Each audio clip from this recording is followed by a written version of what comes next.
Flat Stanley and the Bees, created by Jeff Brown. Stanley Lambchop lived with his mother, his father, and his little brother, Arthur.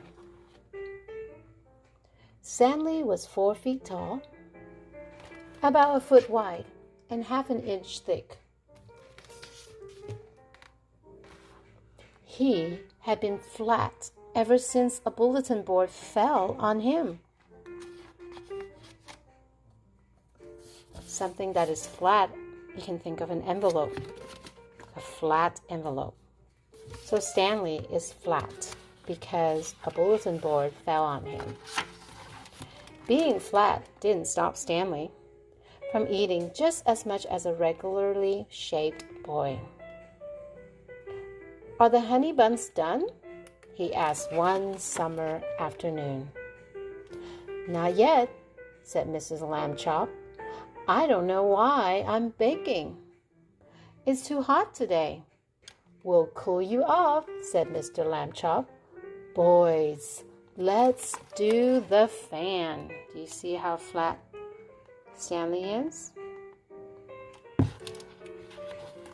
So the family, they are waiting for something to come out from the oven. Stanley flung himself on the floor. Arthur folded him up like an accordion. Accordion is a music instrument. Then Mr. Lambchop grabbed Stanley by the ankles and flapped him back and forth. "Whoosh, whoosh, whoosh, whoosh." "Much better," said Mrs. Lambchop. "Run outside and play, boys. I'll let you know when the buns are ready." "Let's go," said Stanley. "We can use our new slippy slide." Stanley loved the slippy slide. He always slid faster and further than anyone else. Outside, Stanley and Arthur spotted Tom and Sam from down the street. "Want to slide?" called Arthur. "Sure," said Tom. "Let's play tag," said Sam after a while. "Okay," said Stanley. "You're it." Stanley loved tag, too. He could bend and twist, so he was almost impossible to catch. "How about hide and seek?" Tom suggested next. That was Stanley's favorite game of all. He fit into the best hiding places. Look at Stanley. "This is perfect," Stanley thought, curling up inside a tire swing. "No one will ever find me." Then he heard a sound. "Eek!" someone cried. Stanley leaned out of the swing. "Found you," said Arthur. "No, you didn't," said Stanley. "Don't you hear that sound? I think someone's in trouble." The boys listened. "Eek!" came the cry again. Stanley and Arthur followed the sound up a hill. Sam hurried after them. "Bzzz, what's going on?" Sam asked.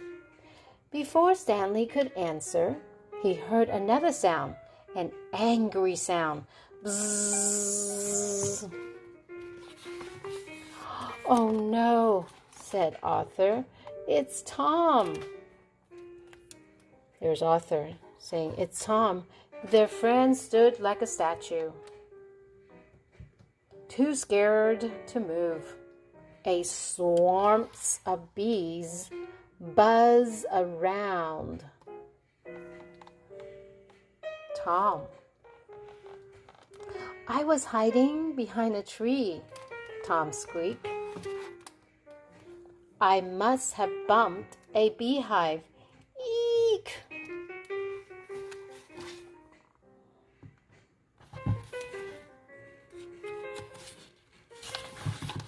Arthur, yelled Stanley, let's do the fan. Got it, Arthur said. Stanley flung himself on the grass. Arthur folded him up like an accordion. Then Arthur grabbed Stanley by the ankles and tried to flap him up and down, but he couldn't do it. Stanley was too heavy.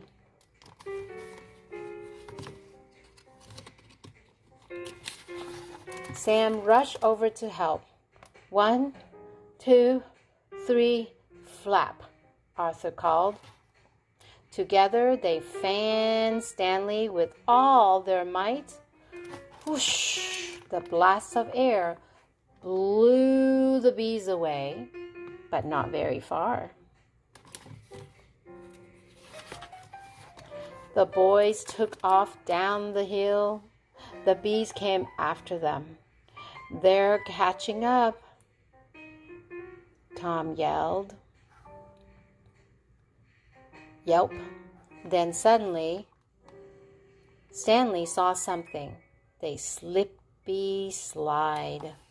Stanley let the others sit on top of him. Whiz! They sailed along and landed with a wet plop at the lamb chop's back door. The boys raced inside. So did the bees. Here they come, moaned Arthur. Eek, squeaked Tom. But then the swarm swirled. Where are they hurting to? The buns? Let's see. What? Where? Began Stanley. Then he gasped. The honey buns. Sure enough, the sweet, sticky buns were covered in sweet, sticky bees.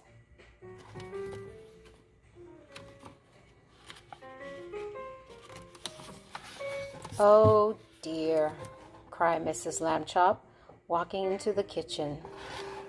Then Mrs. Lambchop started to laugh. It is too hot for warm buns anyway. You know what we need, boys? What do you think they need? Ice cream. And they did. The end.